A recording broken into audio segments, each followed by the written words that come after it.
வணக்கம் ரிஷபராசி நண்பர்களே. வரக்கூடிய தை மாதத்தில் உங்களுக்கு எந்த மாதிரியான பலன்கள் கிடைக்க போகுது அப்படிங்கிறத தான் இந்த வீடியோ பதிவில் நாம் இப்போ பார்க்க போகிறோம். முதலாவதாக சனி பகவானை பார்ப்போங்க. சனி பகவான் ரிஷபராசிக்கு இவ்வளவு நாள் 9வது ராசியில் தான் சஞ்சரிச்சுக்கிட்டு இருந்தார். அப்போ 9வது ராசியில் சனி பகவான் இருந்தால் சிலருக்கு வேலை கிடைக்காம போயிருக்கும். சிலர் வேலை இல்லாமல் சும்மாவே இருக்கிறதுக்கான வாய்ப்புகளை உருவாக்கி இருந்திருக்கும். அதே மாதிரி தொழில்களை சிலர்னால் நடத்த முடியாது. அப்போ தொழில்களில் ஏதாவது இடைஞ்சல்களை கொடுத்துருந்துருக்கும். அப்போ தொழில் ஸ்தானம் ரொம்பவே பாதிக்கப்பட்டிருக்கும் ஏற்கனவே. ஆனால் இப்போ சனி பகவான் உங்களுக்கு 9வது இடத்தை விட்டு விலகி 10வது ராசிக்கு தான் வந்திருக்கார். அப்போ இப்போ நல்ல நிலைமையில் தான் சனி பகவான் இருக்கார். அதனால் இனிமேல் தொழில் ஸ்தானத்தில் உங்களுக்கு நற்பலனை கொடுக்கணும் அப்படிங்கிற ஒரு விதியில் தான் இருக்கார். அதனால் யார் எந்த தொழிலை செஞ்சாலும் அந்த தொழில்கள் நல்லபடியாக நடக்கிறதுக்கான வாய்ப்புகள் உங்களுக்கு இனிமேல் இருக்கும். இதுவரைக்கும் தொழிலில் கஷ்டங்களோ நஷ்டங்களோ இருந்தால் கூட இனிமேல் தொழிலில் நஷ்டங்களோ கஷ்டங்களோ இருக்கிறதுக்கான சந்தர்ப்பங்கள் இல்லை. அதனால் ஓடாத தொழில்கள் கூட நல்லபடியாக ஓடுறதுக்கான வாய்ப்புகள் வரும். நல்ல லாபங்கள் சம்பாதிக்கிறதுக்கான சந்தர்ப்பங்கள் இனிமேல் உங்களுக்கு நல்லா இருக்கும் பார்த்துக்குங்க.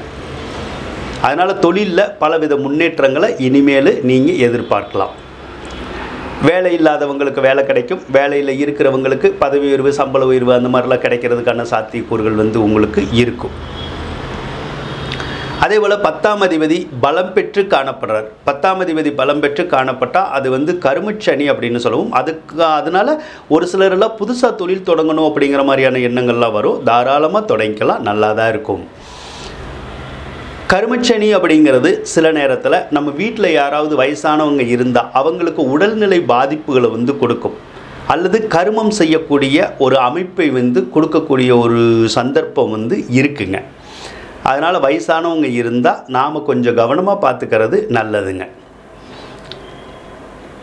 10ல் சனி இருக்கிறதுனால சிலருக்கு இரும்பு சம்பந்தப்பட்ட வேலை வாய்ப்புகள் கிடைக்கும். அல்லது வண்டி வாகனங்கள் சம்மந்தப்பட்ட துறைகளில் வேலை வாய்ப்புகள் கிடைக்கிறதுக்கான வாய்ப்புகள் இருக்குது அப்படின்னு நம்ம சொல்லலாம். 10ஆம் அதிபதி எப்பயுமே பலம் பெறுற போது நல்ல முன்னேற்றங்கள் ஏற்படுறதுக்கான சாத்தியக்கூறுகள் வரும். ஏதாவது ஒரு விதத்தில் நல்லா முன்னேறலாம். அதே மாதிரி பெயர் புகழ் எல்லாமே கிடைக்கிறதுக்கான சந்தர்ப்பங்கள் தற்போது உங்களுக்கு சனி பகவான் கொடுக்கறதுக்கான வாய்ப்புகள் நிறைய இருக்குங்க. ராகு பகவானை எடுத்துக்கிட்டோம்னா உங்களுடைய ராசிக்கு 11வது ராசியில் தான் இருக்கார். ராகு பகவான் 11ல் இருந்தால் சர்வ பாக்கியங்களையும் சர்வ யோகங்களையும் உங்களுக்கு கொடுக்கணும் அப்படிங்கிறது ஒரு விதி இருக்குது. அதனால் 11ல் ராகு இருந்து உங்களுக்கு பல விதத்தில் நன்மைகளை கொடுக்கறதுக்கான சாத்தியக்கூறுகள் இருக்குங்க. நீங்கள் நினச்ச காரியத்தில் பூராமே வெற்றி பெறுற மாதிரியான வாய்ப்புகள் வரும். கோர்ட்டு கேஸு வம்பு வழக்குகள் இருந்தால் கூட அதுலேயும் வெற்றி பெறுற மாதிரியான வாய்ப்புகள் எல்லாம் கிடைக்கும். பொருளாதாரத்தில் மிகப்பெரிய முன்னேற்றங்கள் அடையக்கூடிய வாய்ப்புகள் உங்களுக்கு இருக்கும். ஏதாவது ஒரு வகையில் பொருளாதாரம் உங்களுக்கு பையை நிரப்புறதுக்கான வாய்ப்புகள் இருக்கும். நீங்கள் கேட்ட இடத்துல கேட்ட தொகை கிடைக்கிறதுக்கான சந்தர்ப்பங்கள் உங்களுக்கு கிடைக்குங்க. அதனால் பொருளாதார மேன்மையை கொடுக்கும்.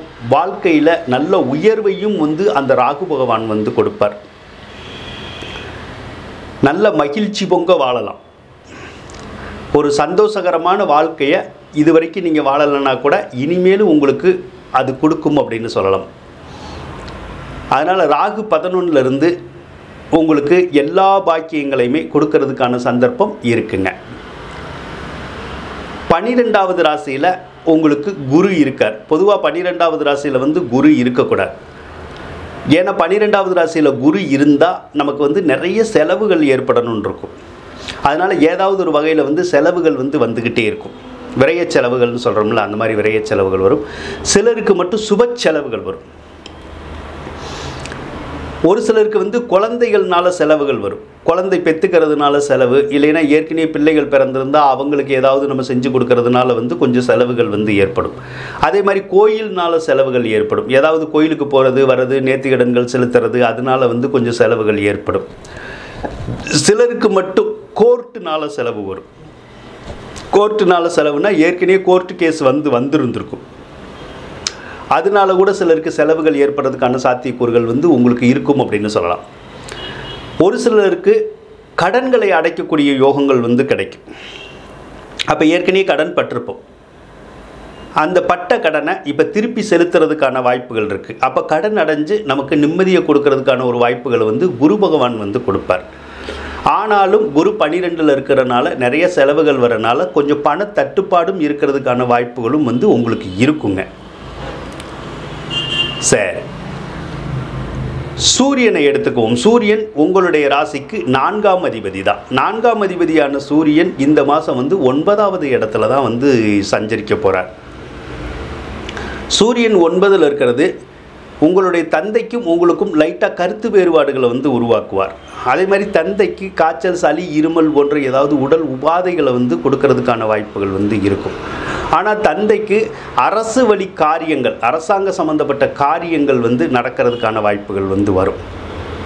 அதனால் சூரியன் 9ல் இருந்தால் அரசு வழி நன்மைகளை வந்து உங்கள் தந்தை பெறதுக்கான சந்தர்ப்பம் இந்த மாதம் வந்து உங்களுக்கு இருக்குங்க.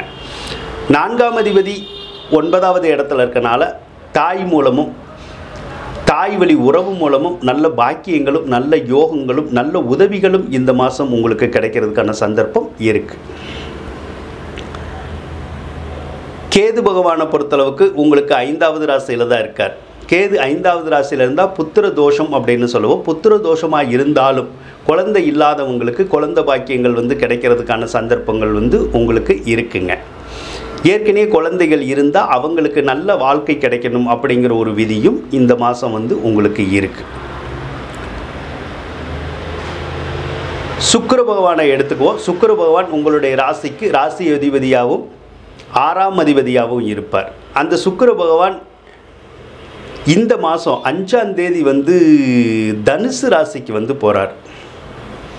அப்போ சுக்கிரன் வந்து தனுசு ராசிக்கு போனால் தை மாதத்தில் வந்து வீடு கட்டுற வேலையோ அல்லது வீடு குடி போகிற வேலையோ வந்து நீங்கள் பார்க்கக்கூடாது. அப்படி நீங்கள் வீடு கட்டினீங்கன்னாலும் எதிர்காலத்தில் அந்த வீட்டை வந்து நம்ம விற்கக்கூடிய ஒரு சூழ்நிலைகள் வந்துடும்.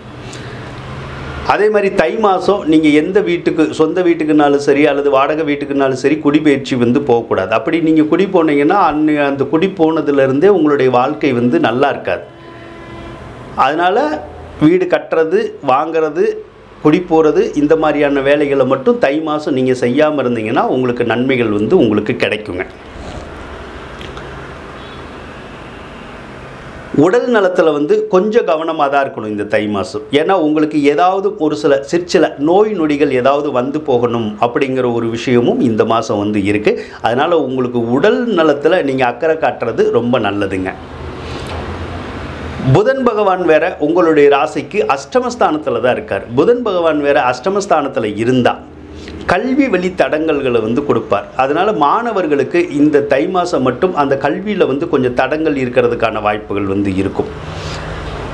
மாமன் மைத்துனர்களுக்கு ஏதாவது கவலைகள் வரலாம் அல்லது ஏதாவது பாதிப்புகள் வரலாம். அப்போ மாமன் மைத்துனர்களை பாதிக்கக்கூடிய ஒரு அமைப்பு இந்த மாதம் வந்து கொஞ்சம் இருக்குது.